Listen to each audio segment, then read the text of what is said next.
Assalamualaikum warahmatullahi wabarakatuh. Selamat pagi saya ucapkan kepada siswa-siswi kelas 7 jenjang SMP.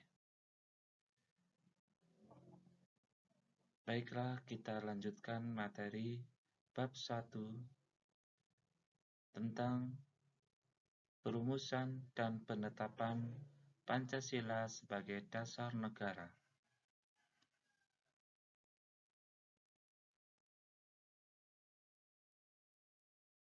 Baiklah, kita lanjutkan materi sebelumnya, yaitu tentang perumusan Pancasila sebagai dasar negara, di mana kali ini kita akan membahas subtema, yaitu masa antara sidang PPU PKI pertama dan sidang PPU PKI kedua. Sampai berakhirnya masa sidang PPU PKI 1, rumusan dasar belum dapat disepakati. Selanjutnya, Ketua PPU PKI membentuk panitia kecil yang beranggotakan 8 orang, yang bertugas untuk mengumpulkan usulan-usulan para anggota yang akan dibahas pada masa sidang berikutnya. Panitia kecil ini dipimpin oleh Insinyur Soekarno dengan beranggotakan Ki Bagus Hadikusumo, Kiai Haji Wahid Hasyim, Sutarjo Kartohadikusumo, A.A. Maramis, Mr. Muhammad Yamin, Otto Iskandar Dinata, dan Muhammad Hatta.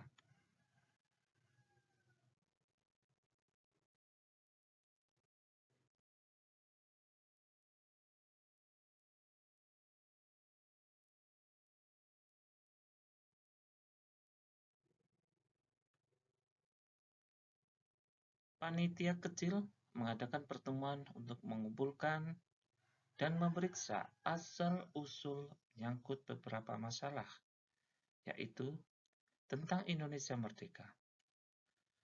Usul-usul yang disampaikan dikumpulkan dan dimasukkan ke dalam beberapa golongan. Di bawah ini merupakan golongan-golongan berdasarkan usulan atau permintaan. Yang pertama, Indonesia merdeka selekas-lekasnya. Mengenai dasar. Yang ketiga, mengenai soal unifikasi dan federasi. Keempat, mengenai bentuk dan kepala negara. Kelima, mengenai warga negara. Keenam, mengenai daerah. Ketujuh, mengenai soal agama dan negara. Kedelapan, mengenai pembelaan. Dan yang terakhir, mengenai soal keuangan.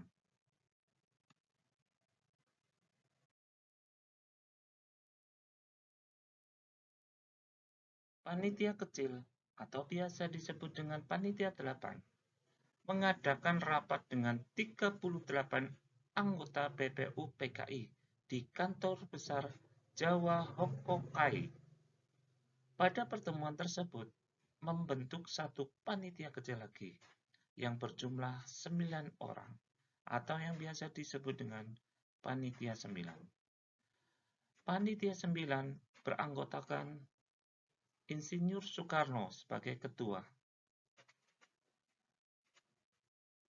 Golongan kebangsaan yang terdiri dari Mr. Muhammad Yamin, Muhammad Hatta, A.A. Maramis, Mr. Ahmad Subarjo.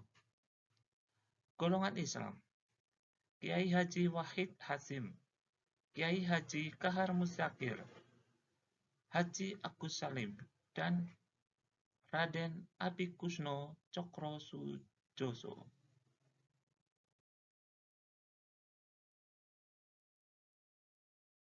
Tokoh-tokoh Panitia 9. Pertama, Insinyur Soekarno, Mr. Muhammad Yamin, Dr. Andes Muhammad Hatta,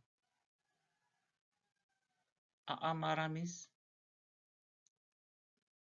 Mr. Ahmad Subarjo,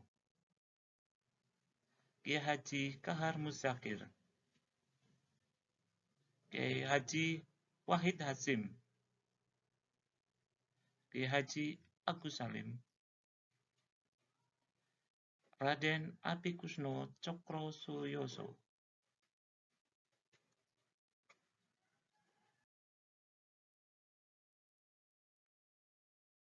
panitia kecil yang berjumlah 9 orang ini dikenal dengan sebutan Panitia 9, bertugas untuk menyelidiki usul-usul mengenai perumusan dasar negara. Selanjutnya, Panitia 9 mengadakan rapat di rumah kediaman Insinyur Soekarno. Rapat berlangsung alot karena terjadi perbedaan paham antara peserta tentang perumusan dasar negara, terutama soal agama dan negara.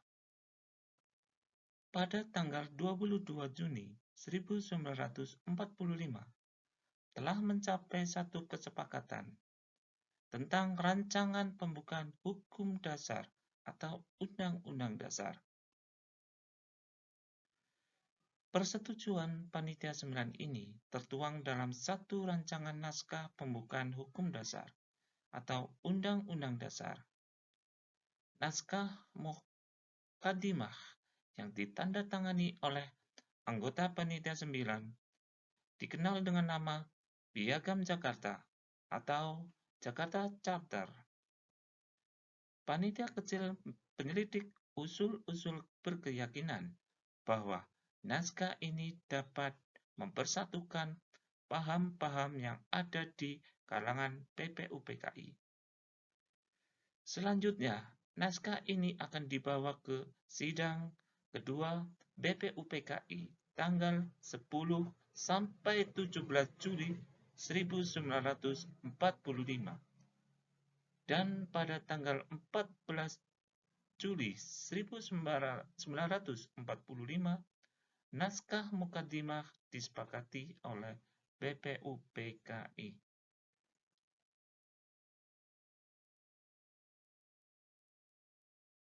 Ini adalah piagam asli dari Piagam Jakarta. Pada alinea keempat naskah Piagam Jakarta atau naskah Muqaddimah terdapat rumusan dasar negara, yaitu 1.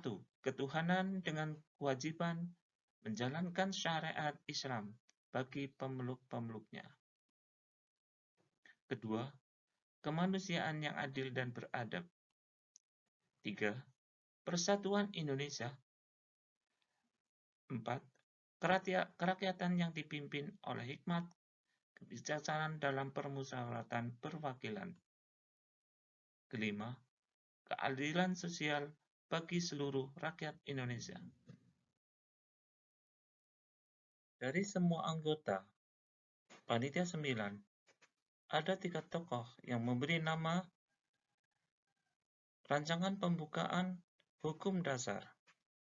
Yang pertama, Insinyur Soekarno memberi nama Muqaddimah. Mr. Muhammad Yamin memberi nama Piagam Jakarta. Dr. Sukiman Wiryo Sanjoyo memberi nama Gentleman Agreement.